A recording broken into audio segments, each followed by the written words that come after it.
Angel Reese was older, I would have gotten on her about what she just said. Because I would have been like, how naive can you be?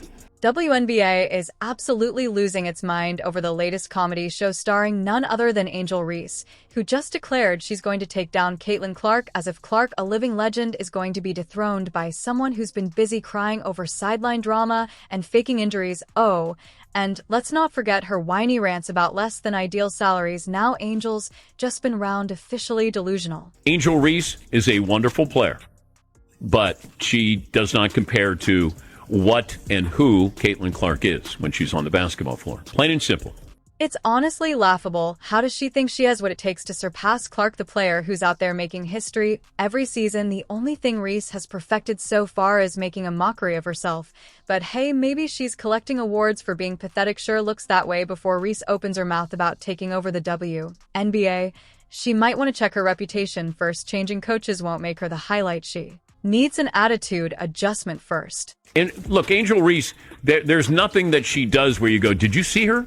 Angel Reese apparently thinks working with David Alexander, LeBron James's trainer, will magically transform her into the next big thing in women's basketball. Yes, sure, as if training with one of the world's best trainers is going to turn Reese into some kind of superhuman ready to dethrone Caitlin Clark. Please, while Reese is out there doing whatever, perfecting her general movement patterns, means Caitlin Clark is busy actually improving her shooting and playmaking, the things that actually matter when you're trying to be the best player on the court. So good luck, Angel, while you're working on whatever that, even as Clark is sharpening the skills that have already left you in the dust. Reese may have had a nice little run at LSU, but thinking she's in Clark's league is like saying I'm about to drop a new album after singing in the shower for 5 minutes. That's delusional, not competitive. Reese might have been the queen of LSU, but Clark, she's the queen of basketball, period. Reese is out here talking about surpassing Clark while Caitlin's already out here redefining the entire game. But sure, Rays, tell me more about how you're going to dethrone a legend when you haven't even gotten your feet wet in the pros. For me and Camille, this is the most we've ever lost in our life.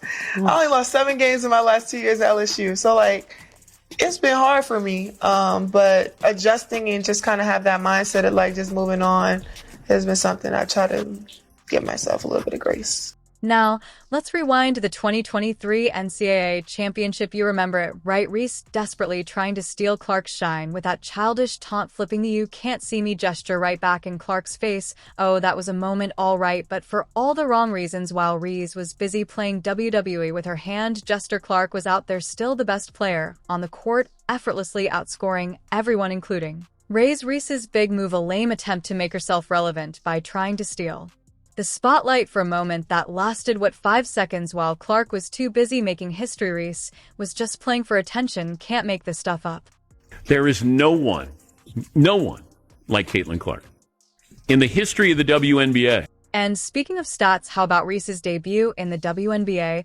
Let's just say it was nothing to write home about. Caitlin Clark comes and lights the league on fire and averages 19.2 points per game, racking up assists like she's been playing in the WNBA for years. Meanwhile, Reese 13.6 points per game. That's almost 6 less than Clark, in case anyone missed it. Oh, and let's not forget Clark led all rookies and assists with 8.4 per game. What was Reese doing? Still figuring out how to get a consistent shot off, but hey, she did her best. Right now, let's get to the Rookie of the Year award. Clark took that trophy with ease. It wasn't even close. Meanwhile, Reese, she just got to be a finalist, which sounds like a participation trophy at this point. Clark didn't just win, she came into the league and made it clear that she was ready to dominate. Reese, she's out here trying to catch up.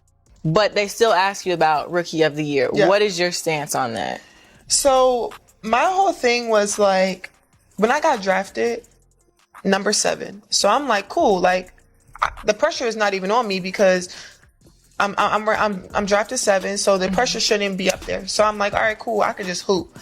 So I don't know when it started to just break out where I was just in Rookie of the Year conversations. I'm like, all right, cool. It's because you started killing it. Well, yeah. But wait, it gets better. Reese's off-court life has really become a circus. She got a signature shoe deal with Reebok. Wow, how groundbreaking a shoe deal for someone who hasn't even proven she can consistently perform at the highest level. Sure, Reese, let's celebrate that. Meanwhile, Clark is out here changing the game with every move she makes, and Reese, well, she's busy posting her lifestyle on Instagram. It's cute and all, but if you think that's going to help you beat Clark, then good luck. If I were you, I'd start focusing on basketball and not the number of likes you're getting on your posts.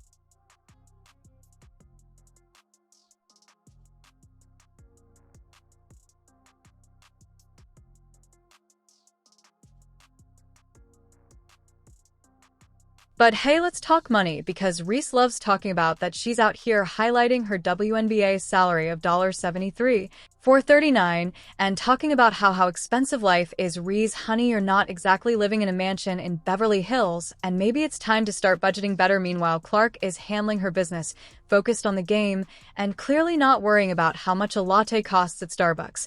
Now, let's really talk about this unrivaled league, the place Reese is hoping will be her big break. This 3x3 league is set to kick off in January 2025 with 34 of the top players worldwide.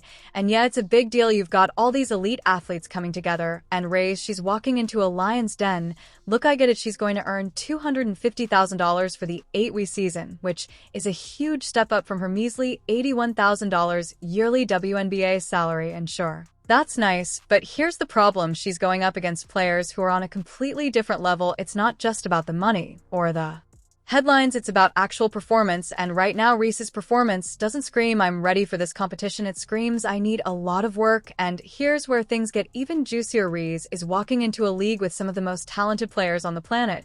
Yeah, Reese, you may have your sights set on the spotlight, but when it's time to play, the spotlight is going to be on those who can actually bring it. If Reese thinks showing up and having a good time is going to make her the next big thing, she's in for a harsh wake-up call. Critics are already calling this an overestimation, and honestly, they might have a point. Yeah, this league is going to be exciting and filled with top-tier talent, but Reese isn't even close to the caliber of players who've already proven themselves at that level. So while she might get exposure, she could also get exposed. There's no hiding when you're up against the best. If Reese doesn't elevate her game, this league might do one thing: expose how far behind she is from Clark, and maybe even highlight how far she still has to go before she's on the same playing field. So I think it's really just the fans, her fans, the Iowa fans, now the Indiana fans that are like, they ride for her. And I respect that respectfully, but sometimes it's very disrespectful. I think there's a lot of racism when it comes. And here's the reality check. Reese can talk all she wants about surpassing Clark,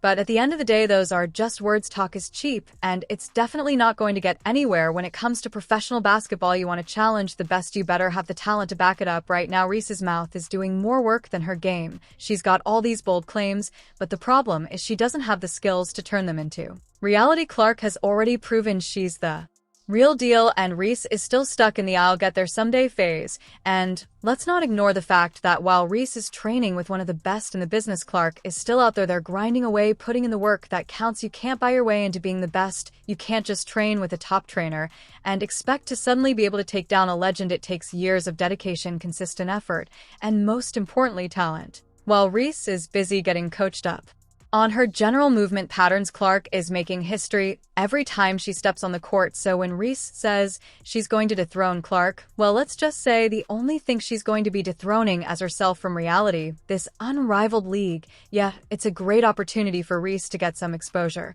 but let's be real, it could also be the place where the gap between her and Clark becomes even more painfully obvious. It's easy to talk about taking over when no one's really challenging you, but when you step up against actual elite competition, that's where things get tough. And RE right now is still nowhere near Clark's level. If she doesn't step up her game and stop acting like she's already there, she's going to be a footnote in Clark's journey, not the one to dethrone her.